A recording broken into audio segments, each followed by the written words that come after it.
கர்த்தாவே உமக்கு நன்றி சொல்லுகிறேன். ஹல்லேலூயா. ஸ்தோத்திரம் ஸ்தோத்திரம் ஸ்தோத்திரம் ஸ்தோத்திரம் ஸ்தோத்திரம். கர்த்தாவே உமக்கு நன்றி. ஆராதவரே உமக்கு நன்றி. இரக்கத்தின் ஐஸ்வர்யமே உமக்கு நன்றி. கிருபை நிறைந்த தெய்வமே உமக்கு நன்றி. ஒன்றுமில்லாய்மையில் இருந்தென்னை உயர்த்தின, ஒன்றுமில்லாய்மையில் இருந்தென்னை உயர்த்தின, உம்மன்பை நினைக்கையிலே உள்ளம் நன்றியால் நிறைந்திடுவே,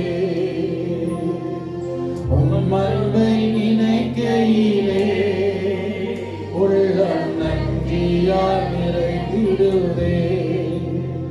நீர் எங்களை நேசிக்க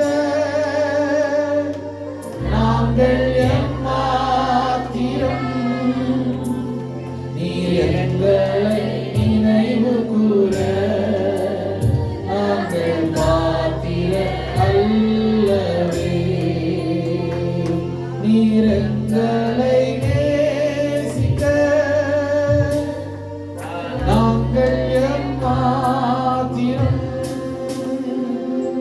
நீர் எங்களை நினைவு கூற நாங்கள் பாத்திர அல்லவே. அன்பின் பிதாவே, நீர் எங்களை நேசிப்பதற்கு நாங்கள் எம்மாத்திரம், நீங்கள் எங்களை நிறைவு கூற நாங்கள் பாத்திரர்கள் அல்ல. ஆனாலும் எங்களை நினைவு கூர்ந்து எங்களை பாத்திரவான்களாக மாற்றி எங்கள் சமூகத்தில் வைத்ததான மாத்திரவைக்காக நன்றி சொல்லுங்கள். இந்த காலவேளையில் எங்களை ஒவ்வொருவரையும் நலப்படுத்தும், ஆசீர்வதி, மகிமைப்படுத்தும். இயேசு நாமத்தில் நல்ல பிதாவே. ஹல்லேலூயா.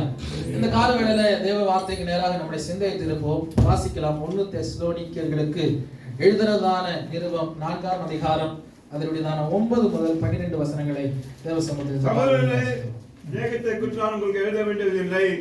நீங்கள் ஒருவர் அன்பாய் இருக்கும்படிக்கு தேவனால் போதிக்கப்பட்டவர்களாக இருக்கிறீர்களே, அந்தபடி நீங்கள் மக்கள் நாடெங்கும் உள்ள சகோதரர்களுக்கும் செய்து வருகிறீர்கள்.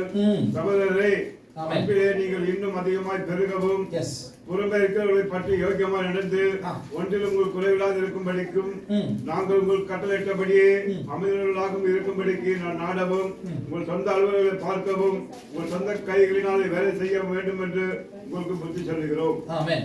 ஹல்லேலூயா. இந்த ஆசீர்வதிக்கப்பட்டதான நல்ல வார்த்தையை வசனங்களை நீங்க எல்லாம் படிச்சிருப்பீங்க. ஆனால் இந்த பகல் வேளையில உங்களிடத்திலிருந்து இந்த வார்த்தையிலிருந்து உங்களிடத்துல பேசும்படியாக நானும் கர்த்தர் நாமத்துல விரும்புகிறேன். இப்ப பார்க்கிறோம் 1 தெசலோனிக்கருக்கு எழுதின நிருபம் 4ஆம் அதிகாரம். அதுல பார்க்கிறதான விஷயம் என்னன்னு பார்க்கும், அதுக்கு முந்தினதான அதிகாரங்களை பார்க்கிறோம். அங்கே தன்னுடையதான சரீரத்தை எப்படியா பரிசுத்தமாக வைக்க வேண்டும், அதே போல அது முன்பு பின்பு இங்க சொல்லுகிறது, சகோதரர்களே நீங்கள் என்ன செய்யணும், நீங்கள் அன்பு கூறுகிறதை அந்த தெசலோனிக்க சபையில் இருக்கிறதான அன்பை பற்றி பவுல் என்ன செய்யறார், ரொம்ப சந்தோஷத்தோடு அவர் எழுதி அந்த சபைக்கு சொல்றாரு, நீங்க அன்பு கூறுகிறதை பற்றி எழுத வேண்டாம், ஆனாலும் என்ன பண்றேன் உங்களுக்காக நான் எழுதுறேன். ஆமென். காரணம் இவருடைய அன்பின் சுபாவம் எந்த அளவுக்கு இருந்தது என்று பார்க்கும்போது, அது மெக்கதோனியாவில் இருக்கிறவர்களுக்கு அது என்ன செய்தது, அந்த அன்பு அவர்கள் பகிர்ந்து கொடுத்தார்கள் என்று பார்க்கிறோம். இந்த மெக்கதோனியா தேசத்திற்கும் தெசலோனிக்கா தேசத்திற்கும் ஏறக்குறைய 200 கிலோமீட்டர், அதாவது நான் மேப்ல பார்க்கிற காலவேளை பார்க்கிறோம், 200 கிலோமீட்டர் தூரம். ஆனா பவுலிதான ஊழியத்துல என்ன பண்றாரு, அவர் ஊழியத்தை முடிச்சு இங்க வருகிறதான பிலிப்பு தேசத்துல ஊழியத்தை முடிச்சு இந்த தெசலோனிக்கா தேசத்துல அவருடைய ஊழியத்தை ஆரம்பிச்ச போது அநேக சவால்களை அவர் சந்தித்தார், அநேக பிரச்சனைகளை அவர் என்ன செய்யறார், சந்தித்தார். ஆனால் அதுக்கு ஆதாரமாக பார்க்க வேண்டிய புத்தகங்கள் தான் அப்போஸ்தலருக்கு எழுதின நடவடிக்கைகள் 16ஆம் அதிகாரம் 17ஆம் அதிகாரம். இந்த தெசலோனிக்கா தேசத்துல மெக்கதோனியா தேசத்துல நடந்ததான சம்பவங்கள் அங்கதான் எழுதப்பட்டிருக்கிறது என்று நாம் அறிகிறோம். இந்த 1 தெசலோனிக்கருக்கு எழுதின நிருபம் பார்க்கும் போது சுவிசேஷங்களுக்கு முன்பதாக எழுதப்பட்டதான நிருபம். 4 சுவிசேஷங்கள் நமக்கு உண்டு. 4 சுவிசேஷங்களில் வேத ஞானிகள் சொல்லுகிறது, முதலாவது எழுதப்பட்ட சுவிசேஷம் எந்த சுவிசேஷம், மார்க் எழுதின சுவிசேஷம். அதுக்கப்புறம் தான் மத்தேயு, லூக்கு, யோவான் எழுதின சுவிசேஷங்கள் வந்தது. ஆனால் இந்த மார்க் எழுதின சுவிசேஷம் எப்போது எழுதப்பட்டது என்று பார்க்கும்போது 55க்கு பின்பு கிறிஸ்துவுக்கு பின் AD 55 அப்புறம் தான் இந்த மார்க் எழுதப்பட்டிருக்கலாம் என்று ஒரு கணக்கு வச்சிருக்கிறாங்க. ஆனா இந்த தெஸ்ஸலோனிக்கேயருக்கு எழுதின நிருபம் AD 50லேயே பவுல் என்ன செய்தார்? எழுதினார். ஒன்னு கலாத்தியர், அடுத்தது 1-2 தெஸ்ஸலோனிக்கரை ஆதி காலத்தில் அவர் முதலாவது எழுதினதான ஒரு நிருபமாக காணப்படுகிறது. அப்ப இந்த தெஸ்ஸலோனிக்கருக்கு எழுதின நிருபங்களை பார்க்கும்போது பவுல் இந்த சபை மேல ரொம்ப அன்பு கூர்ந்தார். இந்த சபை மேல இருக்கிறதான வாஞ்சையை குறித்து பவுலுக்கு என்ன இருக்கு? பெரிய ஒரு சந்தோஷம். அவர்கள் விசுவாசத்துல பவுல் என்ன செய்யறார்? ரொம்ப சந்தோஷிக்கிறார். பவுல் இந்த இடத்துல ஊழியத்தை பண்ணி அவருடைய ஊழியத்தை முடிச்சு அவர் கொரிந்து தேசத்துக்கு ஊழியத்தை செஞ்சுட்டு இருக்கும்போது மறுபடியும் தெஸ்ஸலோனிக்காவுக்கு போகணும்னு ஒரு ஆசை. ஆனா என்ன பண்ண செய்ய முடியல, போக முடியல. பல தடைகள் அவருடைய வாழ்க்கையில எதிர்பட்டது. அந்த தடைகளில் அவர் என்ன செய்கிறார்? தம்முடைய சீஷனாகிய மகனாகிய தீமோத்தேயுவை அந்த தேசத்துல தெஸ்ஸலோனிக்க சபையை விசாரிக்கும்படி என்ன செய்றாரு? அனுப்பினார். அப்ப இந்த தெஸ்ஸலோனிக்க சபையை விசாரிக்கும்படி அனுப்பின போது அங்கு என்னென்ன நடந்தது என்று தீமோத்தேயு வந்து பவுலுக்கு இடத்துல சொல்லும் போது பவுலுக்கு ஒரு பெரிய சந்தோஷம் என்ன செய்தது? மறுபடியும் அதிகரித்தது. ஆமென். ஆனா பாருங்க, இந்த 17ஆம் அதிகாரத்துல அப்போஸ்தலர் நடவடிக்கைகளை கவனிக்கும் போது இந்த தெஸ்ஸலோனிக்க சபையில அவர் தெஸ்ஸலோனிக்க தேசத்துல ஊழியத்தை செய்யும் போது பவுலுக்கு எப்படி இருந்துச்சு? ஊழியம் கொஞ்சம் கஷ்டமா இருந்துச்சு. இங்க பார்க்கிறோம், அதே அதிகாரத்துல படிச்சு பார்க்கும்போது பெரியா தெஸ்ஸலோனிக்கேயில் இருக்கிறவர்களை பார்க்கிறோம். பெரியாவில் உள்ள மக்கள் எப்படிப்பட்டவர்கள்? நற்குணசாலிகள். காரணம் என்ன? நான் பிரசங்கிக்கிறது எல்லாம் என்ன பண்ணாங்க? அவர்கள் ஆராய்ந்து பார்த்தார்கள் என்று பவுல் சொல்றாங்க. அப்போ இந்த தெஸ்ஸலோனிக்காவுல பார்க்கும்போது சில பலவீனங்கள் இருந்தது, சில குறைவுகள் இருந்தது. அவர்களை பார்க்கும் உத்தமர்கள் இருந்தாலும் இப்போது இந்த சபைக்குள்ளாக இருக்கிறதான அந்த மாற்றத்தை பவுல் இப்ப என்ன செய்றார்? ரொம்ப சந்தோஷிக்கிறார். ஆமென். ஒரு சபை என்று சொல்லும்போது, ஒரு ஊழியம் என்று சொல்லும்போது ஆரம்பத்தில் சில குறைவுகள் இருக்கலாம், அதுல சில வளர்ச்சியில் அதுக்கு சில பலவீனங்கள் வரலாம். ஆனால் அது வளர்ந்து தன்னுடைய தவறுகளை உணர்ந்து மாற்றி திருத்த வேண்டிய ஸ்தானத்துல திருத்தி அவரை மறுபடியும் தேவனோடு கனெக்ட் பண்றதான கனெக்ஷனுக்குள்ளாக வரும்போது அந்த சபை என்ன செய்கிறது? வளருகிற சபையாக மாறும். ஆனா தன்னுடைய தவறை திருத்தாமல், தன்னுடைய குறைவுகளை அறியாமல் அதே பழைய பாவத்து நிலைமையில அக்கிரமத்து நிலைமையில தேவனுடைய வசனத்துக்கு வேறுபாடாக நடந்தா அந்த சபை என்ன செய்யாது? வளராது. இங்க பார்க்கிறோம், இந்த தெஸ்ஸலோனிக்க சபை அவர் ரொம்பவும் என்ன செய்வது? விசுவாசத்துல வளர்கிறதான சபையாக காணப்படுகிறது. இந்த சபையில பார்க்கிறோம், 1 தெஸ்ஸலோனிக்கருக்கு எழுதின நிருபத்தை கவனிக்கும் போது இயேசு கிறிஸ்துவினுடையதான வருகை பற்றி பேசுகிறது. 2 தெஸ்ஸலோனிக்கரை குறித்து படிச்சு பார்க்கும்போது அந்தி கிறிஸ்துவுடையதான வருகை பற்றி பேசுகிறது. 1 தெஸ்ஸலோனிக்க எதுங்க? இயேசுவுடைய வருகை. 2 தெஸ்ஸலோனிக்கர் எது? அந்தி கிறிஸ்துவுடைய வருகை. அப்போ இந்த இயேசுவின் குறித்து, இயேசுவுடையதான வருகை குறித்து கொரிந்து சபைக்கு பிரசங்கம் பண்ணுவதற்கு முன்பதாகவே பவுல் இந்த வெளிப்பாடு தரிசனத்தை யாருக்கு சொல்றார் என்று சொல்லும்போது தெஸ்ஸலோனிக்க சபைக்கு அவர் சொல்றார். என்னன்னு சொல்றாரு? இதோ வானத்திலே கால சத்தம் ஒன்று தொனிக்கும், மரித்தவர்கள் முதலாவது எழுந்திருப்பார்கள், பின்பு ஜீவனோடு இருக்கிற நாமும் எழுந்திருப்போம். காரணம் என்ன? எதுக்காக அந்த சபைக்காக எழுதுறான்னு பார்க்கும்போது அந்த சபையில உயர்த்தெழும்பின இயேசுவுக்காக காத்து கொண்டிருக்கிறதான ஒரு கூட்டம் இருந்தது. வரப்போகிறதான இயேசுவுக்காக காத்து கொண்டிருக்கிறதான ஊழியக்காரர்களும் சபை மக்களும் காணப்பட்டார்கள். ஹalleluya. இந்த பகல் வேளையில இந்த உலகத்துல பார்க்கும்போது அநேக சபைகள் தரிசனங்களை குறித்து பேசுகிறார்கள், தீர்க்க தரிசனங்களை சொல்லுகிறார்கள், வியாக்கியானங்களை பண்ணுகிறார்கள், அந்நிய பாஷைகளை பேசுகிறார்கள், ஆராதனை செய்கிறார்கள், ஆசீர்வாதத்தை பற்றி பிரசங்கம் பண்ணுகிறார்கள். ஆனா வருகைக்கு ஆயத்தமாக சபை இல்ல இன்னும் காணல. அதனாலதான் கொரிந்து தேசத்துல பவுல் சொன்னது, அந்நிய பாஷை ஒழிந்து போகும், தீர்க்க தரிசனங்கள் ஒழிந்து போகும், மாறாததுன்னா அன்பு.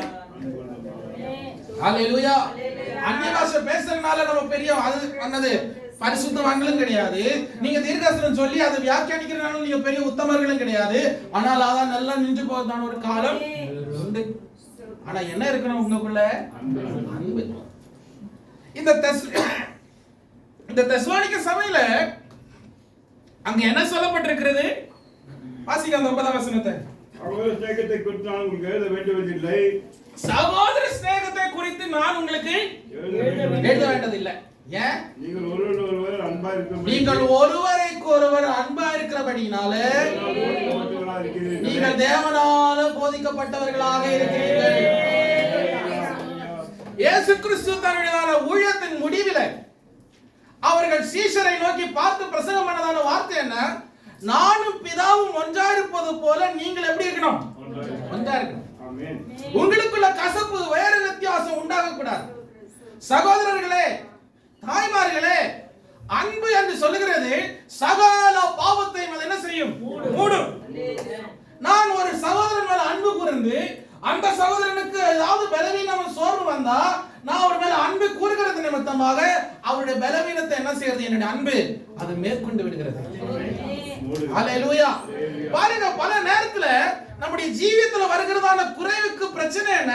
நம்முடைய ஜீவியத்துல அன்பு சரியான இல்லாம, நமக்குள்ள சரியான அன்பு கிடையாது. சில நேரத்துல நமக்கு கோபம் வரும். நம்ம சகோதரன் பண்றதை பார்த்தா நமக்கு கோபம் வரும். சில நேரத்துல நமக்கு அவரை திட்டலான்னு வரும். ஆனா சில நேரத்துல அளவுக்கு கடந்த அன்பு, அந்த அன்பு இருக்கிறனால தான் அவர் செய்கிற தவறுல நம்ம என்ன செய்யறோம்? கண்டிக்கிறோம். அந்த அன்பு இருக்கிறனால தான் அந்த சகோதரனை நம்ம என்ன செய்யறோம்? அவர் பலவீனம் வந்து அவரை தூக்குறதுக்காக தாங்கிறதுக்காக என்ன செய்யறோம்? கூட இருக்கிறோம். பாருங்க, இங்க பவுல் சொல்றாரு, உங்களுக்கு அன்பை பற்றி நான் பிரசங்க பண்ண வேண்டாம் அவசியம் இல்லை. காரணம் என்ன தெரியுமா? உங்களுக்குள்ள கர்த்தர் ஆல்ரெடி அதை பண்ணிட்டாரு, கற்றுத்தாரு.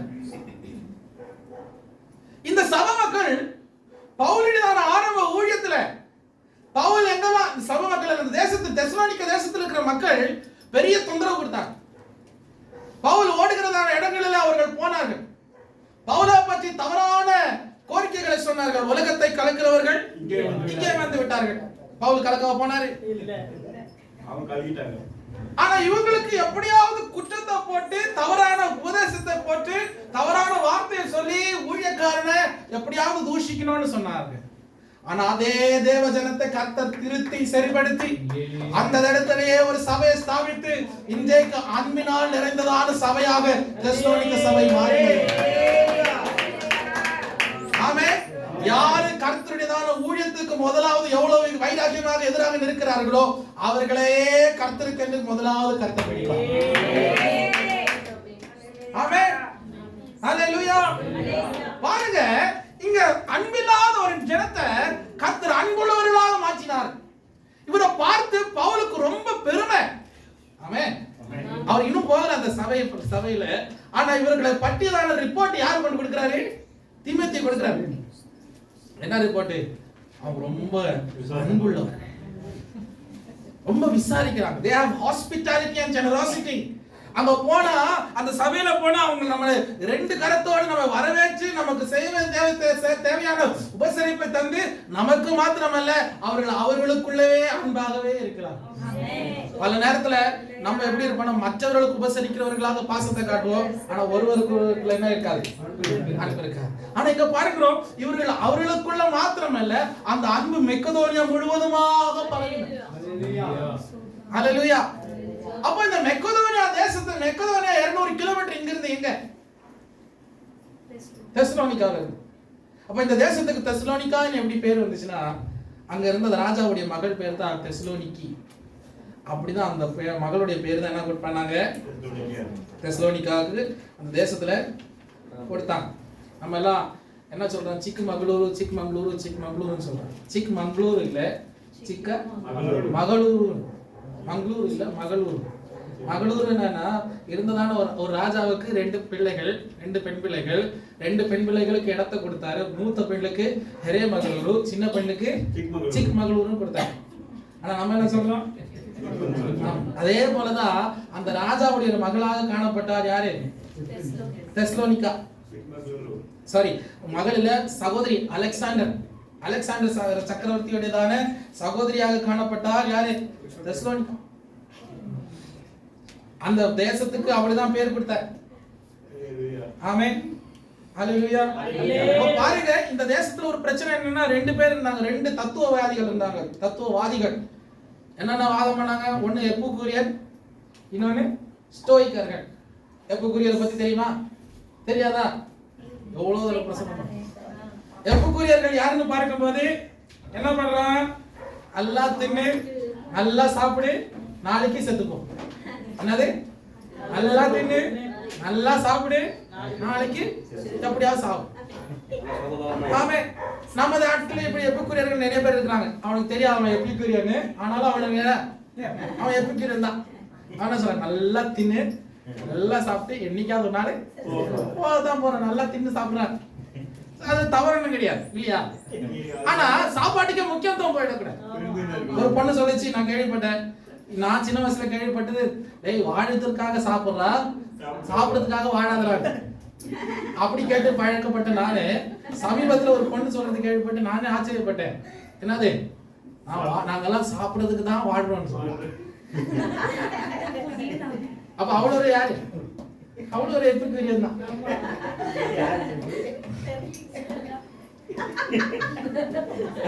அதெல்லாம் சொல்ல முடியாது. அப்ப பாருங்க, பல நேரத்துல சாப்பாடு முக்கியமாய் போறதான ஒரு கூட்டம். அவனுக்கு கவலை இல்ல, ஃபியூச்சரை பத்தி கவலை இல்ல, வருங்காலத்தை பத்தி கவலை இல்ல. இருக்கிற வருமானம் சம்பாதியம் எல்லாம் ஹோட்டல்ல முடிஞ்சிச்சு இல்லையா? ஆமா.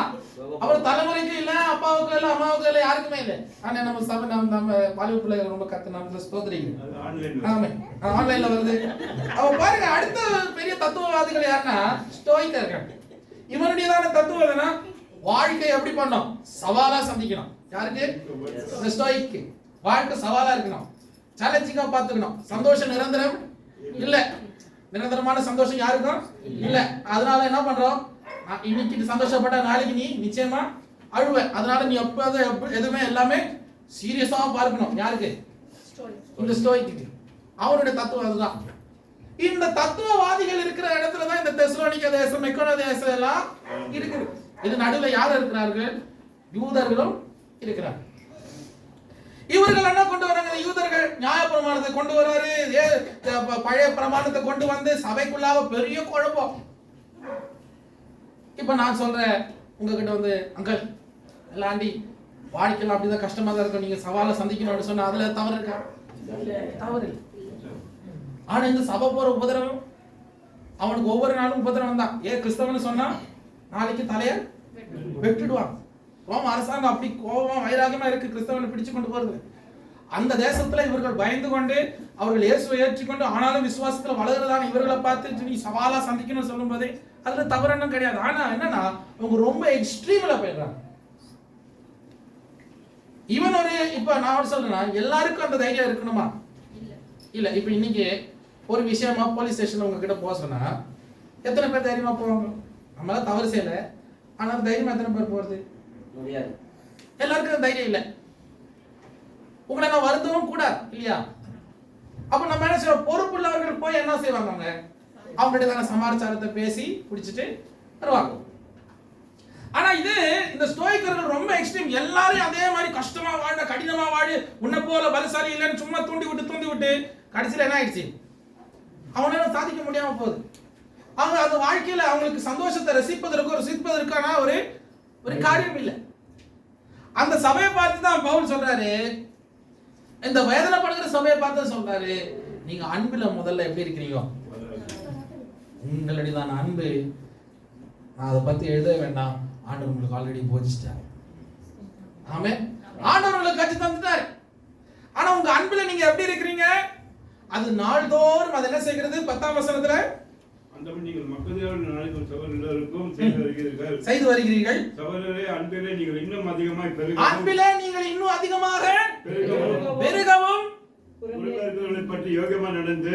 அப்ப பாருங்க, இங்க சொல்றாரு, நீ இன்னும் அன்புல பெருகணும். இருக்கிற அன்புல சந்தோஷப்படாத.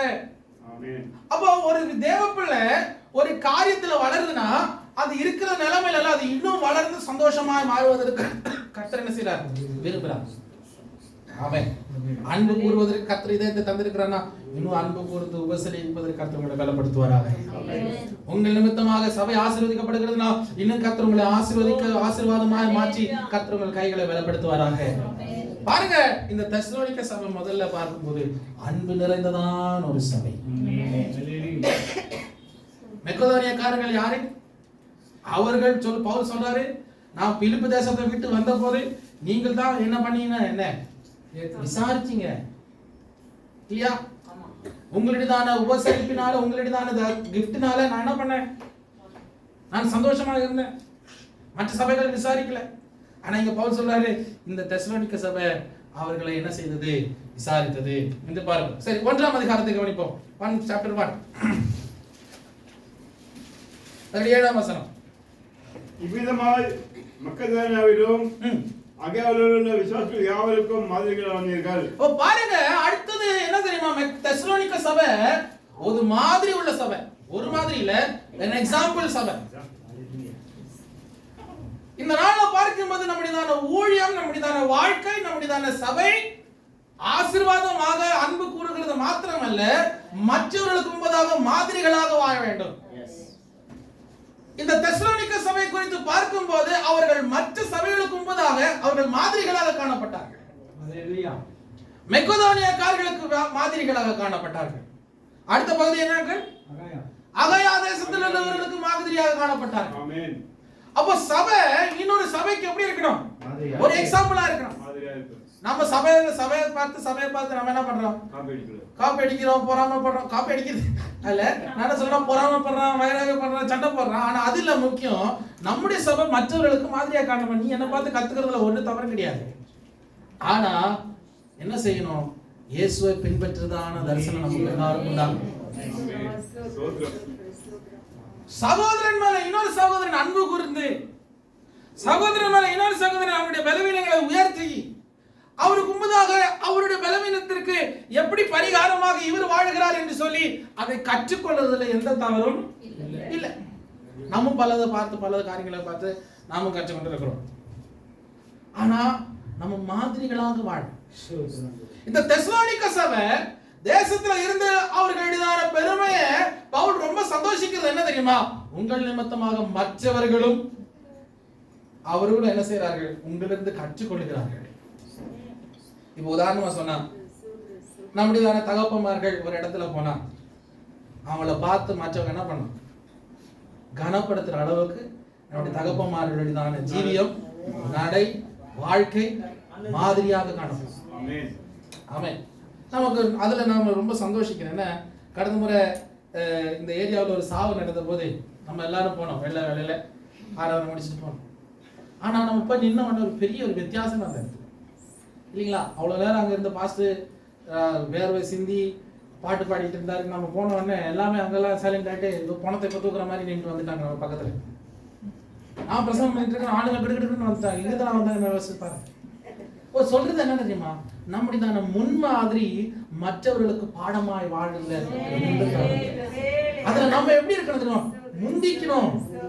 ஆமே, நம்முடையதான வாழ்க்கை மற்றவர்களுக்கு கற்றுக்கொள்வதற்கு நம்முடைய வாழ்க்கையை எந்த அளவுக்கு சிறப்பா மாற்ற முடியுமோ அந்த அளவுக்கு சிறப்பா நம்ம மாற்றும் போது மற்றவர்கள் நம்மளிருந்து கற்றுக்கொள்வதில் எந்த தவறுமே. ஐயோ, நீ எந்த கற்றுக்கொள்ளணும்னு சொல்லிட்டு நம்ம என்ன பண்ண பெருமைப்படக்கூடாது. நம்ம எல்லாவற்றிலும் சிறந்தவர்களா மாறும் போது மற்றவர்கள் முன்பதாக நம்ம எக்ஸாம்பிளா காணப்படும். ஆமே. உங்களுக்கு விருப்பம் இருக்கா அப்படி மாறுறதுக்கு? மாறணும். எவனுக்கு பின்பதாக போறது அல்ல நம்முடைய வாழ்க்கை இருக்கக்கூடாது. நான் இன்னைக்கு ஒரு கதை உங்களுக்கு ஒரு டீச்சிங் போல உங்களுக்கு சொல்றேன். அநேக நேரத்துல நம்முடைய விசுவாசிகளோட வாழ்க்கை என்ன தெரியுமா? ஒருத்தருடைய பின்பதாக போகிறத நம்ம விருப்பப்படுறோம். அப்படி இல்லைங்க, நம்ம முன்னேறணும். நம்ம போகிறதான போக்குல நம்ம யாருடைய சிந்தைக்குள்ள கோட்பாட்டுக்குள்ள நம்ம போகக்கூடாது. நமக்கு நம்முடைய ஆண்டவர், நம்முடைய வசனம், நமக்கு கற்றுத்தந்த வார்த்தைகள், அதை கற்றுக்கொண்டு ஒவ்வொரு நாளும் வளரும் போது நம்மை பார்த்து கற்றுக்கொள்கிற ஒரு அநேகம். என்ன பார்த்து பல பரிசுத்தவான்கள் என்ன பார்த்து, பாஸ்டர் உங்ககிட்ட நிறைய விஷயத்தை கற்று. நான் சொன்னேன், என்ன எடுத்தது என்ன கற்றுக்கொண்டது நீ? நான் எனக்கு சந்தேகம் தான். என்கிட்ட நான் கற்றுக்கிறேன், நானும் நார்மலாக தான் இருக்கிறேன், நான் வித்தியாசம் ஒன்றும் பண்ணலையே. இல்லை உங்ககிட்ட நிறைய கற்றுக்கொண்டிருக்கோம். அதே மாதிரி எங்க அப்பா கிட்ட பல பரிசுத்தவான்கள் சொல்றது கேள்விப்பட்டேன். ஐயா, உங்ககிட்ட நிறைய விஷயத்தை கற்றுக்கணும். எங்க தாயாருடையதான மரணத்துல நாங்க அந்த செஞ்ச அந்த ப்ரோக்ராம்ல பார்த்து நிறைய பாஸ்டர் வந்து சொன்னாங்க, ஐயா நீங்க அந்த பண்ண அந்த மாடலை நாங்க கற்றுக்கொண்டுட்டு எங்க சாவுகள்லயே நாங்க என்ன பண்ணிட்டோம், அப்படியே நாங்க ஃபாலோ பண்ணோம். அப்ப நமக்கு பெருமை சந்தோஷம் தானே. ஹல்லேலூயா. நம்ம மற்றவர்களுக்கு மாதிரிகளா காணப்படுகிறோம். அவங்க இந்த தேசத்துல யாருமே வெள்ளை துணி போட்டதில்லை. அதனால நீங்க நாளைக்கு இது நம்ம யூனிஃபார்மா போடுறோம். ஆனா பாருங்க, நம்ம பார்த்து நிறைய பேர் என்ன பண்றாங்க, இப்போ அது சந்தோஷமா பண்றாங்க. அதான் நான் என்ன சொல்ல, அது நான் என்ன சொல்றேன்னா, நம்ம மற்றவர்களுக்கு மாதிரியா இருக்கிறது ஏதாவது நஷ்டம் இருக்கு நமக்கு இல்ல. உங்க டிசிப்ளின் மற்றவர்களுக்கு என்ன செய்யணும், விரும்ப விட்டுரும். பார்த்த சொல்லலாம், அந்த சகோதரன் மாதிரி, அந்த சபை மாதிரி, அந்த ஊழியக்காரர்கள் மாதிரி நம்ம மாறுதல் என்ன தப்பு. ஸ்தோத்திரம். கடந்த முறை ஒரு என்கேஜ்மெண்ட் நடத்திருந்தீங்க. என்கேஜ்மெண்ட் பாஸ்டர் நடத்துறேன். கொஞ்ச நேரம் நடத்திட்டு அவருக்கு தலையும் புரியல வாலும் புரியல. நானும் யோசிக்கிறேன், என்ன முதல்ல எல்லாரையும் இன்ட்ரோடியூஸ் பண்ணாரு, பொண்ணையும் பையனையும் என்ன பண்ணல, அதே பண்ணல. முக்கியமாக பொண்ணையும் பையனை தான் ஃபர்ஸ்ட், இவன் யாரு, இந்த பொண்ணு இந்த பையன் யாரு, அவன் யாருக்கு பிறந்தா என்ன பண்றான் அதெல்லாம் சொல்லாம அங்க போய் நிற்கிறோம். நான் கடைசியில பாஸ்டர் கூட்டு வாங்க பாஸ்டர், முதல்ல பண்ண வேண்டிய வேலை நீங்க பண்ணல, என்ன பண்றீங்கன்னு கேட்கும்போது தான் ஐயோ மறந்துட்டேன். அப்போ நம்ம மாதிரிகளா இருக்கிற நிமித்தமாக அவர்களுக்கு என்ன உண்டு, அதுல மற்றவர்கள் கற்றுக் கொடுக்கிறாங்க. ஒரு சபைன்னு சொல்லும் போது பொதுவா நினைக்கிறது என்ன, மேடையில வந்தோமா நின்னோமா ஆராதனை பண்ணோமா பிரசங்கம் பண்ணோமா இல்ல. அதுல நிறைய விஷயங்கள் இருக்கிறது. ஒரு பிரதிஷ்டை, ஒரு திருமணம், ஒரு கல்யாணம், ஒரு ஒரு என்கேஜ்மெண்ட், ஒரு மரணம், ஒரு குழந்தை, ஒரு வீடு பிரதிஷ்டை, எல்லாவற்றுக்கும் ஒரு முறை. அப்ப அதுக்கெல்லாம் நம்முடைய ஊழியக்காரர் கர்த்தர் அந்த ஞானத்தை கொடுத்த நிமித்தமாக இப்ப நீங்க உங்ககிட்ட சொன்னாலும் உங்களுக்கு அந்த முறையில நடத்துவதற்கான அறிவு உங்களுக்கும் இருக்கு. நான் தான் சொல்லிட்டு இருந்தேன், நம்ம பாஸ்டிங் இருந்தா நேரத்துக்கு முட்டி இடிச்சிருக்கும். ஒருத்தர் பிரசங்கம் பண்றாரு, என்னது என்கேஜ்மெண்ட்ல பொண்ணை பத்தியாவது 2 வார்த்தை சொல்லி நான் சந்தோஷப்பட்டிருக்கேன். காரணம் அந்த பொண்ணு சபைக்கு போற பொண்ணு. அதை விட்டுட்டு அந்த பொண்ணுடைய அப்பாவை பத்தி அந்தாலும் வந்து எப்பயாவது ஒரு வாட்டி தான் சர்ச்சில் வந்து பாட்டு பாடுறேன், அதுக்கு அவனை புகழ்ந்து பேசிட்டு இருந்தாரு. என்கேஜ்மெண்ட்னு சொல்லல, வார்த்தை. அப்ப என்ன இருக்கு அதுல? ஒண்ணுமே இல்ல. எந்த அறிவு இருக்கு, கல்வி இருக்கு இல்ல. அப்ப நான் என்ன சொல்ற தேவஜனமே, நம்முடையதான வாழ்க்கை, நம்முடையதான சபை மாதிரி, நம்முடையதான நடவடிக்கை எக்ஸாம்பிளா இருக்கணுங்க. நம்ம பார்த்த உடனே சொல்லணும், இந்த சபைக்காரர்கள் ஒரு அற்புதம் உள்ளவர்கள், ஞானம் உள்ளவர்கள், அவருக்குள்ள என்ன அறிவு. சும்மா மேடையில ஏறி பிரசங்கம் பண்றது மாத்திரம் ஒரு அறிவா மாறாதுங்க. எல்லாத்துலயும் நம்ம காண்பிக்கிறதான முன்மாதிரி, எல்லாவற்றும் நம்ம காண்பிக்கிறதான அந்த ஆர்டர், அது நிச்சயமாக நீங்கள் முதிர்ந்தவர்கள் என்று அது என்ன செய்கிறது, காண்பிக்கிறது. அதனாலதான் உங்களுக்கும் அவர்களுக்கும் என்ன தெரியுது வித்தியாசம். தெசலோனிக்க சபை மற்றவர்களுக்கு மாதிரிகளாக காணப்பட்டார்கள். ஒருவேளை பவுல் அங்க இல்லாம போனாலும், ஒருவேளை தீமோத்தேயு அங்க இல்லாம போனாலும், அந்த சபை வேத வசனத்துல கற்றுக்கொண்ட வார்த்தையில அனுதினமும் தன்னுடையதான ஜீவியத்தை பரிசுத்தமாகவும் மற்றவர்களுக்கு மாதிரிகளாக வாழும்படியாக தன்னை தானே அவர்கள் ஒப்பு கொடுத்தார்கள். இன்றைக்கு உங்களை பார்த்து சொல்லுகிறதான வார்த்தை என்ன தெரியுமா தேவஜனமே, நம்ம கிட்ட நம்முடைய ஊழியக்காரர்கள் இருந்தாலும் இல்லாமல் போனாலும் உங்களுடையதான பரிசுத்தமான வாழ்க்கை, ஜப வாழ்க்கை, வைராகியம் உள்ளதான விசுவாசத்தை ஒருபோதும் விட்டு விடாமல் அது மற்றவர்களுக்கு முன்பதாக மாதிரிகளாக வாழும்போது உங்களை பார்த்து மற்றவர்கள் என்ன செய்வார்கள், கற்றுக்கொள்வார்கள். ஆனா அதே டைம்ல நம்ம தெருவுல விசுவாசத்தை பற்றி பேசுறோம், ஜபத்தை பற்றி பேசுறோம், அதே தெருவுல ஒரு பிரச்சனை வந்தா எழுந்திருச்சு சண்டை போடுறதுக்கு நிக்கிறான், அவன் என்ன பண்ணுவான், அவ்வளவு நாள் பில்டப் பண்ண அந்த பில்டிங்கே கிராஷ். சோ அடுத்தது இந்த சபையில் இருக்கிறதான அடுத்த ஒரு முக்கியமான விஷயம் 8ஆம் வசனம். எப்படியெனில் உங்களிடத்திலிருந்து கர்த்தருடைய வசனம் மக்கதோனியாவிலும் அகாயாவிலும் தொனித்ததும் அல்லாமல் நாங்கள் அதை குறித்து ஒன்றும் சொல்ல வேண்டியதாய் இராதபடிக்கு தேவனை பற்றின உங்கள் விசுவாசம் எங்கும் பிரசித்தமாயிற்று. பாருங்க, இவர்களுடையதான வார்த்தைகள், இவர்களுடையதான ஜீவியம், இவர்கள் எப்படிப்பட்ட விசுவாசம் எப்படி இருந்தது, பிரசித்தமாக காணப்பட்டது. ஃபேமஸ் இந்த பிளேஸ். என்ன சொல்றாங்க, தெசலோனிக்க சபை மாதிரி ஒரு சபை இல்ல. காரணம், இவர்கள் எப்படி மாதிரிகளாக காணப்பட்டார்கள், அவர்கள் விசுவாசத்துல மாதிரிகளாக காணப்பட்டார்கள். தங்களுடையதான ஜீவியம் அவர்கள் மற்றவர்களுக்கு முன்பதாக விசுவாசத்தில் வைராகியமாக காண்பித்தார்கள். நம்ம சபையில பெரிய வருமானம் ஒண்ணும் இல்லை, இருக்கா? இல்ல. நீங்க எல்லாம் என்ன வேலை செய்யுங்கன்னு உங்களுக்கே தெரியும். சிலவங்களுக்கு வேலை இருக்கு, வேலை இல்லாம. ஆனாலும் கர்த்தர் இன்னும் நம்ம மேன்மையா வைக்கலையா? நம்மள பார்த்தோன்னு என்ன சொல்றாங்க, உங்களுக்கு என்ன குறை இல்லை. ஆனா அது எதனால தெரியுமா, நமக்குள்ள இருக்கிறதான விசுவாசம்.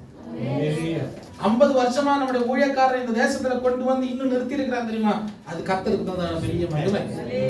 எத்தனையோ ஊழியங்கள் ஆரம்பித்து முடிவடைந்து போனது, ஆனால் இன்றும் இன்றைக்கு கர்த்தர் இதுவரைக்கும் நிறுத்தி இருக்கிறார் தெரியுமா? இதெல்லாம் கர்த்தர் தந்ததான பெருத்த மகத்துவமான காரியம். நான் என்ன சொல்ல வரேன் தெரியுமா? தேவஜனமே, அவர்களை பார்த்து பவுல் சொல்றாரு, உங்களுக்கு நாங்க சொல்ல வேண்டிய அவசியமே இல்லை, அதுக்கு முன்பதாகவே நீங்க என்ன பண்ணிட்டீங்க. இப்ப இந்த தெசலோனிக்கர் எப்படி விசுவாசத்துல வந்ததுன்னு யோசிச்சு பாருங்க. அவர்கள் தங்களுக்குள்ள அந்த தேவ வார்த்தையிலும் விசுவாசத்திலும் பக்தியிலும் கர்த்தருடைய வார்த்தையை பெற்றுக்கொண்டவர்கள் அனுதினமும் வளர்ந்தார்கள். அங்க ஒரு பாஸ்டர் தேவைப்படல, ஒரு அப்போஸ்தலன் தேவைப்படல.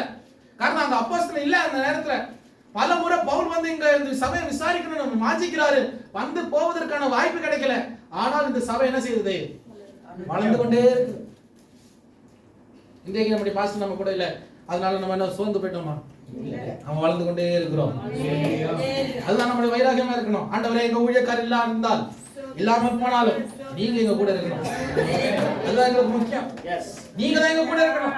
சபை வளர்கிறது ஊழியக்காரர்களால் அல்ல, சபை வளர்கிறது மனுஷர்களால் அல்ல, சபை வளர்கிறது தேவனால.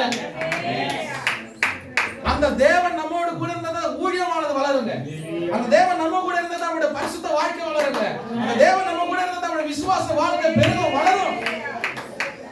இங்க பார்க்கிறோம், இந்த சபை அந்த தேசம் முழுவதுமாக அவர்கள் விசுவாசத்தை என்ன செய்தார்கள்? அது பெருமையாக பெருந்தன்மையாக அவர் மாற்றினார்கள். 9ஆம் வசனம் அடுத்தது. ஏனெனில் அவர்கள் தாமே எங்களை குறித்து உங்களுக்கு நாங்கள் அடைந்த பிரவேசம் என்னது என்பதையும் ஜீவனுள்ள மெய்யான தேவனுக்கு ஊழியம் செய்வதற்கு நீங்கள் விக்கிரகங்களை விட்டு தேவனுக்கு மனம் திரும்புவதையும். அப்ப பாருங்க, அடுத்தவருடைய ஜீவ காரியம் எப்படி? இவர்கள் விக்கிரகங்களை விட்டு ஜீவனுள்ள தேவனுக்கு என்ன பண்ணாங்க? மனம் திரும்பினார்கள், ஜீவனை ஆராதிக்க. அப்ப பாருங்க, இந்த அதேனியா தேசம், இந்த தெசலோனிக்க தேசத்தில் அதேனியா பட்டணம் என்று பட்டணம் அநேக விக்கிரகங்கள் இருந்ததானது. அதுல ஒரு பகுதி மாத்திரம் என்ன இருக்கு? அறியாத தேவனுக்கு என்று போட்டிருக்கிறான். அங்கதான் போய் பவுல் என்ன பண்ண? சுவிசேஷத்தை பிரசங்கித்தான். பாருங்க, அந்த நிமித்தமாக அந்த ஜனங்கள் மனம் திரும்பினார்கள். பல நேரத்துல இந்த ஜனங்களுக்குள்ளானதான பிரச்சனைகள், பாரம்பரியங்களை விட்டு வந்ததான விசுவாசிகளுக்கு தெரியும் அவர்கள் போனதான கஷ்டங்கள் எதுன்னு. சொந்தக்காரர்கள் ஒதுக்கி வைக்கிறார்கள். பல சந்தர்ப்பங்களை உங்களை அழைக்கிறது இல்லையா? உங்களுடைய பழைய பாரம்பரியத்தை விட்டு நீங்க திரும்பும் போது எத்தனை விலக்கு உங்களுக்கு, எத்தனை தடை உங்களுக்கு. அவங்க என்ன சொல்றது? நம்முடைய ஒரு ஃபங்க்ஷனுக்கு நம்ம வர்றது இல்லை, நம்மளும் போதும் வேண்டாம். அவ கிறிஸ்தவாயிட்டா, அதனால அவளை சேர்த்துக்கவே கூடாது. அநேக தவறான அதாவது சிந்தைகளால நம்ம குடும்பத்தில இருந்தே ஒதுக்கின அனுபவம். ஆனாலும் விசுவாசிகள், தேவனை அறிந்தவர்கள் இன்றும் வைராகியமாய் இருக்கிறார்கள். அண்ணம்மா மாமன் சொல்லுகிறதான பெரியதான ஒரு கேரளாவில் இருக்கிறதான ஒரு பாடகி, ஒரு தாயார். அந்த தாயார் வந்து பேர் கிறிஸ்தவ குடும்பத்தில், கத்தோலிக்க குடும்பத்தில் பிறந்தவர் சகோதரி. கத்தோலிக்கன்னு நினைக்கிறேன். அந்த அவங்க இயேசு கிறிஸ்துவை சொந்த ரட்சகமாக ஏற்றுக்கொண்டு ரட்சிக்கப்பட்டு பூர்ணமான பெந்தகோஸ்து அனுபவத்தில் வந்த உடனே அவங்க அப்பா அவங்க வீட்டில இருந்து துரத்திட்டாங்க. ஒரு ஸ்திரீயை, ஒரு லேடியை வீட்டில இருந்து துரத்தியாச்சு. அந்த அம்மாவுக்கு சாப்பாடு இல்லை, யாருக்கிட்ட இருந்து அடைக்கலத்துக்கு போகுது. பெரிய ஜமீன் குடும்பம், பெரிய பணக்கார குடும்பம். இந்த அம்மா என்ன செய்ய தெரியுமா? அவர்கள் என்ன அந்த அவங்களுக்கு அந்த கப்பை காடு, அதாவது மரவள்ளி காடு இருக்கு, அந்த காட்டுக்கு பின்னாடி ஒளிஞ்சிருக்கும் போது அவங்க அந்த அம்மாவுடைய தாயார் என்ன செய்வாங்க? கொஞ்சம் கப்பையை என்ன பண்ணுவோம், வேக வச்சு அப்பாவுக்கு தெரியாம கொடுத்து அப்படி சாப்பிட்டு விசுவாசத்தை வளர்ந்துதான பல பரிசுத்தவான்கள் நம்ம தேசத்துல உண்டு. அவங்க பாடின பாடல் தான் லோகம் கம்பீர வாரி விசுவாச கப்பலில் நான் ஓடிட்டு. அது அர்த்தம் என்னன்னா, உலகமான இந்த பெரியதான இந்த குழி, பாவமான இந்த குழியில நான் விசுவாச கப்பலில் என்ன செய்தேன்? பிரயாணம் பண்ணுகிறேன். என்னை குடும்பமே ஒதுக்கினாலும், என்னுடைய பாரம்பரியம் என்னை ஒதுக்கினாலும், நான் நம்பி வந்ததான என்னுடைய தகப்பனும் தாயும் என்னுடைய சகோதரர்கள் என்னை ஒதுக்கினாலும், எல்லாவற்றையும் பார்க்கலாம் என அழைத்த தேவனுக்கு முன்பதாக நான் விசுவாசமாய் காணப்படுகிறேன். அவர் சொல்றாரு, இந்த உலகமே எனக்கு நஷ்டமானாலும் எனக்கு பரவாயில்லை. சாரான ரோஜின்னு சொல்லுகிறதான பரிசுத்த தாய் அல்லேலூயா. அவர்களுக்கு இயேசுவை சொந்த ரட்சகமாக ஏற்றுக்கொண்ட நிமித்தமாக வீட்டில இருந்து தள்ளப்பட்டு ஒதுக்கப்பட்டதான அந்த தாயை கர்த்தர் இந்த நாள்ல பார்க்கும்போது தமிழ் கிறிஸ்தவ உலகத்துக்கே அநேக பரிசுத்தமான பாடல்கள் எழுதவும் இன்றைக்கும் அந்த பாடல்களை பாடி தொனிக்கும் கர்த்தர் இந்த தாயை கர்த்தர் பயன்படுத்தினார். வீட்டில இருந்து தள்ளப்பட்ட போது தெரு வீதியாக நடந்ததான அந்த தாயார் எழுதின பாடல், பொறுத்தள வீதியில நான் நடப்பேன். ஹalleluya. அவர் கடைசியாக பார்க்கும் தேவஜனமே, இந்த பகல் வேளையில் நீ இயேசுவை ஏற்றுக்கொண்டது நிமித்தமாக குடும்பமும் சந்தோஷமும் சமாதானமும் உங்களுக்கு நஷ்டப்படுத்தினாலும் கவலைப்படாத இருங்கள். உங்களுக்கு நூறத்தனியான குடும்பத்தை கர்த்தர் உங்களை மகிமைப்படுத்தியிருக்கிறார். அது நிமித்தமாக நீங்க கவலைப்படாதீங்க. ஹalleluya. இந்த உலகத்துல பார்க்கும்போது தகப்பனும் சகோதரர்களும் அல்லேலூயா எங்களுக்கு அதிகமா யாருமே கிடையாது. நாங்க இந்த அது இருக்கிறது நீங்களும் நாங்கள் தான் இருக்கிற உறவு. ஆனா பல தேசத்துல போகிறோம், பல ராஜ்யங்கள்ல போகிறோம். கர்த்தர் அநேக ஆயிரம் குடும்பங்களை தகப்பனுக்காக ஏற்படுத்தினார். ஹalleluya. அனைத்து அவங்க வீட்டுல எங்களுக்கு என்ன தந்திருக்கிறார் தெரியுமா? இடத்தை தந்து ஆகாரத்தை தந்து தங்கி வர கர்த்தர் தந்ததான கிருபை. நாங்க சம்பாதிச்சது இல்லைங்க, நாங்க உழைச்சது இல்லைங்க, நாங்க வேற சிந்தனை இல்லைங்க. ஒருவேளை எங்களுக்கு குடும்பத்தின் நிமித்தமாக வந்த நஷ்டத்தை கர்த்தர் ஆயிரமாக தம்முடைய இரத்தத்தின் நிமித்தமாக எங்களுக்கு தந்திருக்கிறார். அதை ரசிச்சு பார்த்து ரொம்ப சந்தோஷம் எனக்கு. ஆமென். நான் முதல் முறையாக லண்டன்ல தேசத்துல போகும்போது ரொம்ப கவலைப்பட்ட யோசிச்சு யார் என்னை ஏற்றுக்கொள்வார்கள், யார் என்னை பார்ப்பார்கள், எனக்கு இந்த தேசத்துல பழக்கமே இல்லையே, யார் இந்த சந்தோஷம் உறவுன்னு சொல்றதுக்கு நண்பர்கள் யாருமே இல்லையே. ஆனா இன்றைக்கு பார்க்கும்போது என்னுடைய போன்ல சில நேரத்துல மெசேஜ் வருகிறது, pastor Abraham when are you coming back to London? நான் இதுக்கு அர்ஹன் அல்ல, நான் இது யோகியன் அல்ல, கர்த்தர் என்னை தகுதிப்படுத்தினார். கர்த்தர் குடும்பங்களை உருவாக்கினார். என்னுடைய நிறம் அல்ல, என்னுடைய பாஷை அல்ல, என்னுடைய கலாச்சாரத்தில் உட்பட்டவர்கள் அல்ல, ஆனால் கர்த்தர் நமக்காக புதிதான வாசல்களை திறப்பார்னு சொன்னால் நிச்சயமாக திறப்பார். என்னுடைய பாரம்பரியம் எனக்கு முக்கியம் அல்ல, பழைய வீடுகள் பழைய குடும்பம் எனக்கு முக்கியம் அல்ல, எனக்கு முக்கியம் என்று சொல்லும்போது என் இயேசுவின் நாமம் அல்லாமல். அதனாலதான் தெசலோனிக்க தேசத்துல அந்த தெசலோனிக்க சபைக்கு உண்டான மகிமை என்ன தெரியுமா? அவர்கள் விக்கிரங்களை விட்டாலும் குடும்பமே ஒதுக்கினாலும் தேசமே வெறுத்தாலும் அவர்கள் தேவனுக்கு முன்பதாக உண்மை உள்ளவர்களாக காணப்பட்டார்கள். ஸ்தோத்திரம். பல நேரத்துல தேவஜனமே உங்களை ஒதுக்கினவர்கள் மத்தியில இன்றைக்கு கர்த்தர் உங்களை சிறப்பாக வைக்கலையா? உங்களை வெறுத்தவர்கள் மத்தியில உங்களை சிறப்பாக கர்த்தர் வைக்கலையா? காரணம் என்ன தெரியுமா? இயேசு அறிந்த நிமித்தமாக உங்களுக்கு நஷ்டம் இல்லை, இயேசு அறிந்த நிமித்தமாக கர்த்தர் உங்களை கீர்த்திவானாக. அடுத்ததாக வசனத்தை வாசிப்போம், 10ஆம் வசனத்தை வாசிப்போம். அவர் மரித்தோரிலிருந்து எழும்பினவரும் இனிவரும் கோபாக்கினி என்று நம்மை நீங்களாக்கி ரட்சிகருமாய் இருக்கிற அவருடைய குமாரனாகிய இயேசு பரலோகத்திலிருந்து வருவதை நீங்கள் எதிர்பார்த்து கொண்டிருக்கிறது. இவர்கள் அடுத்தது என்ன தெரியுமா? வருக போகிறதான இயேசுவுக்கு எதிர்பார்த்து இருந்ததான சபை. அடுத்து உங்களுடைய குவாலிட்டி என்ன தெரியுமா? சும்மா இயேசு சபையில வந்தது மாத்திரமல்ல, இயேசு சீக்கிரமாய் வரப்போகிறார் என்றதான உணர்வு எச்சரிப்பு உங்க வாழ்க்கையில் இருந்தது. கடந்த முறை ஒரு பிரசங்கம் பண்ணது கேள்விப்பட்டேன். கடைசி காலத்துல பிரசங்கம் பண்றதெல்லாம் பிரசங்கியாரெல்லாம் யார் பேர்பட்ட பிரசங்கியாரா அவர் போட்டுக்கிற பேரு நாங்கெல்லாம் காபரி பிரசங்கியாரம். யாரு கடைசி நாட்கள்ல பிரசங்கம் பண்ற பிரசங்கியாரெல்லாம் அதாவது பயப்படுத்துற பிரசங்கியாரம் நம்ம எல்லாம். ஆமென். அப்ப பைபிள் எல்லாம் எதனா லூசுக்கு எழுதி வச்சிருக்கு. வெளிப்படுத்துற விசேஷம் யாருக்கு எழுதப்பட்டது? யூதருக்கு எழுதப்பட்டது. அந்த ஆளுக்கு முதல்ல என்ன எங்க வந்தது இந்த அறிவு தெரியல. ஸ்தோத்திரம். அவருடைய தலைமை போதவர் இல்லாம போடுறது அவருடைய பாக்கியம். இல்லைன்னா காதை பிடிச்சி முடிக்கிருப்பாங்க. நான் என்ன சொல்லி வரேன் தெரியுமா? இந்த சபைக்குள்ள அவங்க விசுவாசத்தில் அனுதினம் வளர்வதற்கான முக்கிய ஒரு காரணம் என்ன? வரப்போகிறதான இயேசுவை என்ன பண்ண வேண்டும்? சந்திக்க வேண்டும்.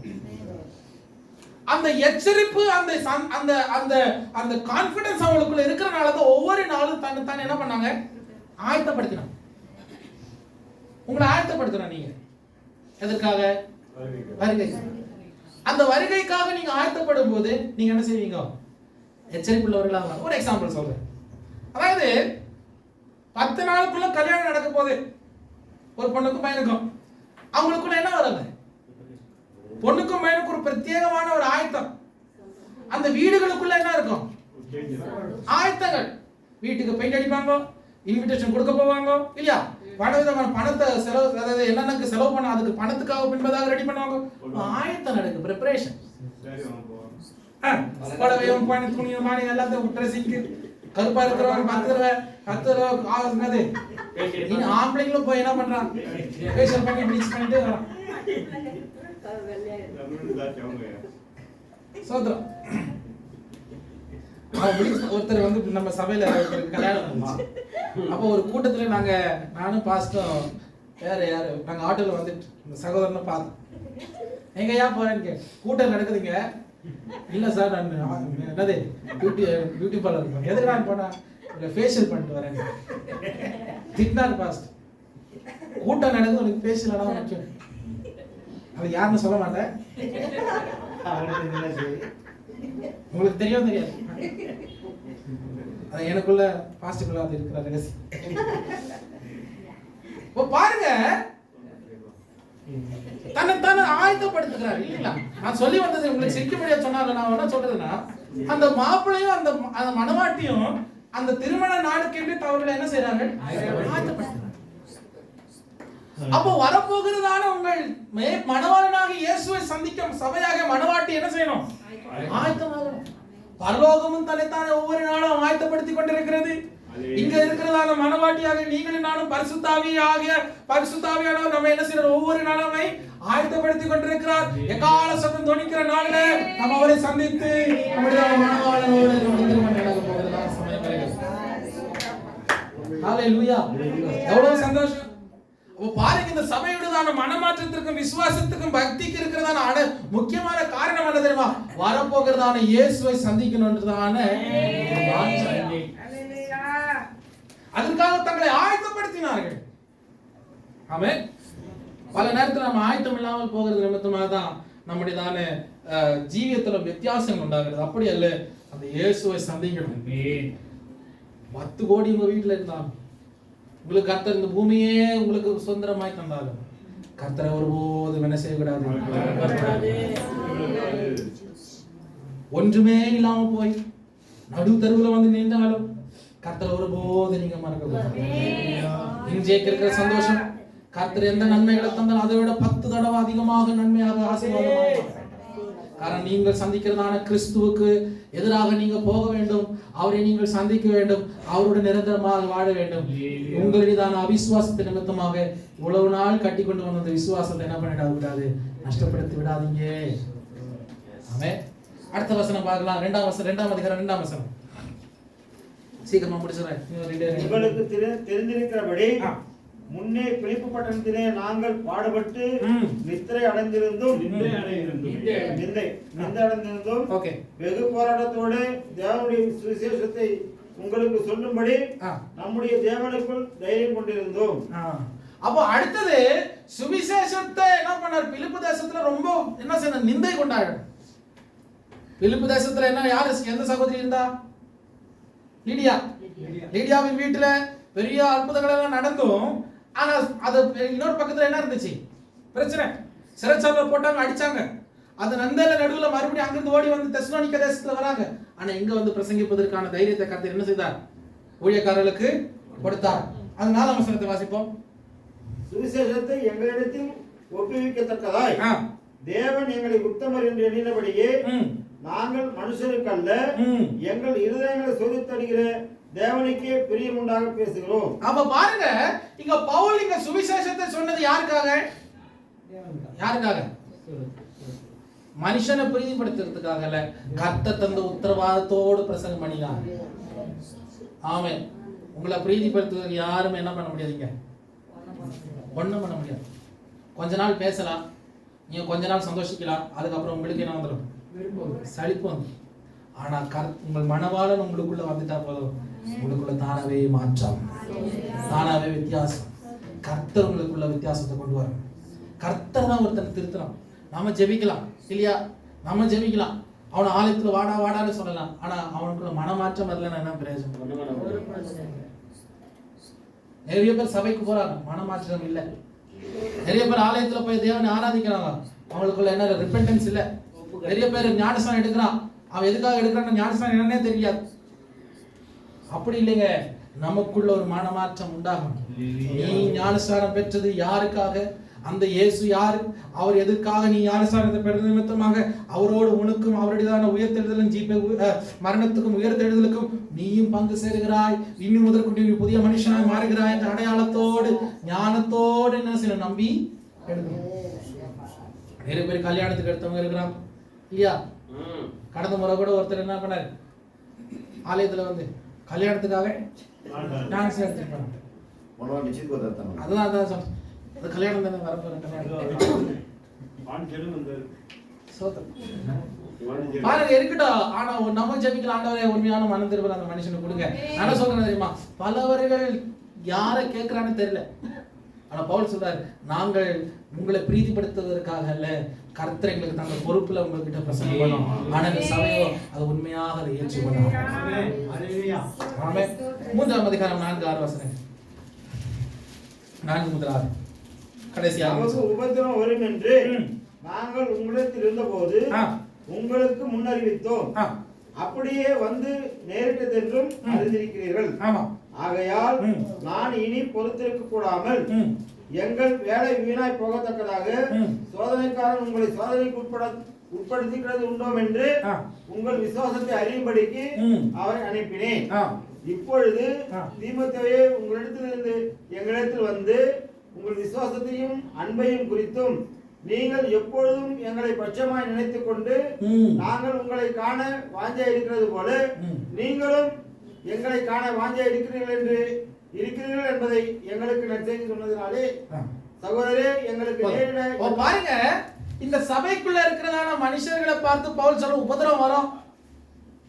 இப்ப யாராவது சொல்றாங்க சபையில உபத்திரவம் வரும், உன்னை கர்த்தர் ஆசீர்வாதமே நானும் ஜெபிக்கிறதா இல்லைன்னு சொல்றேன் இல்லையா? உன்னை கர்த்தர் ஆசீர்வதித்து சைக்கிள்ல வாயா, கார்ல போயா இல்லையா? சைக்கிள்ல வரவெல்லாம் கார்ல போனோம். ஒரு 10 ரூபாய் கொடுத்தா ஆண்டவர் உனக்கு எவ்வளவு தருவாரு? 100 ரூபாய் தருவாரு. ஆனா ஆண்டவருக்கு தான் வேலை, நீ 10 ரூபாய் வாங்கிட்டு உனக்கு 100 ரூபாய் தருது.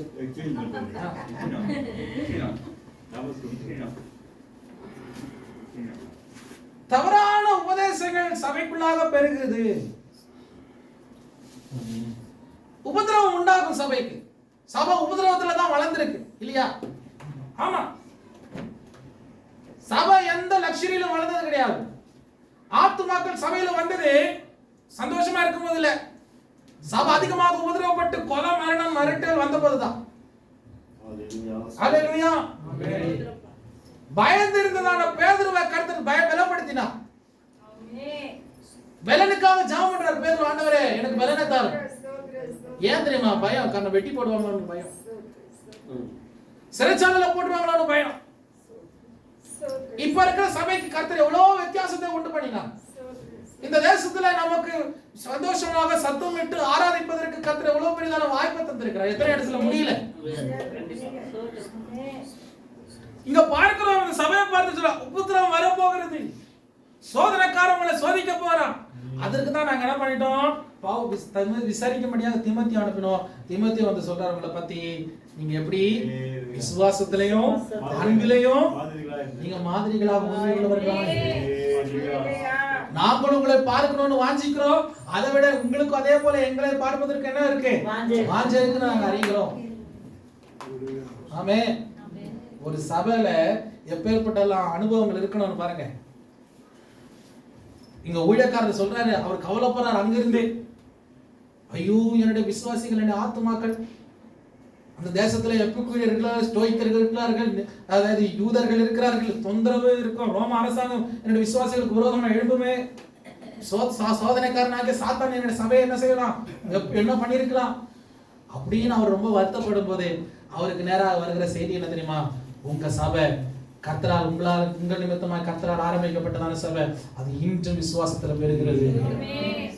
ஹல்லேலூயா, ஹல்லேலூயா. நம்மிதான ஊழியக்காரர் வந்து சொல்ல நம்மளை பார்த்து நீங்க இன்னும் பலப்பட்டு இருக்கிறதுல பார்க்கும்போது ரொம்ப சந்தோஷம். ஆமென். நம்ம பார்த்த உடனே நமக்கு ஐயோ என்னடா விசுவாசிக்கல, ஏன்டா பலவீனான்னு சொல்லக்கூடாது. உங்களை பார்த்தோம் அவருக்குள்ள என்ன வரணுங்க, ஒரு புத்துணர்ச்சி, அவருக்குள்ள விசுவாசம் கிடைக்கணும். தேவஜனமே நான் என்ன சொல்றேன் தெரியுமா? நமக்குள்ள இருக்கிறதான அன்பு, நமக்குள்ள இருக்கிறதான விசுவாசம், நமக்குள்ள இருக்கிறதான நல்ல குணங்கள் அது என்றும் ஆசீர்வாதமாக மாறுவதற்காக கர்த்தர் சமூகத்தில் நாம் எப்போதும் விசுவாசம் உள்ளவர்களாக காணப்படுவோம். இந்த தெசலோனிக்க சபை முதலாவது அன்பு கூறுதல முந்திக்கினதான சபை. இரண்டாவது பார்க்கும்போது அவர்கள் என்ன செய்தார்கள்? முன்மாதிரிகளாக காணப்பட்டார்கள். அவர்கள் வசனங்களை ஏற்றுக்கொண்டு அவர் மனம் திரும்பி தேவனை, ஜீவனுள்ள தேவனுக்கு நேராக திரும்பினதான சபையாக மாறினது. நான்காவது பார்க்கும்போது அவர்கள் விசுவாசத்திலேயும் நற்குணத்திலேயும் அன்பிலேயும் முதிர்ச்சி பெற்றவர்களாக காணப்பட்டார்கள். ஆமென்.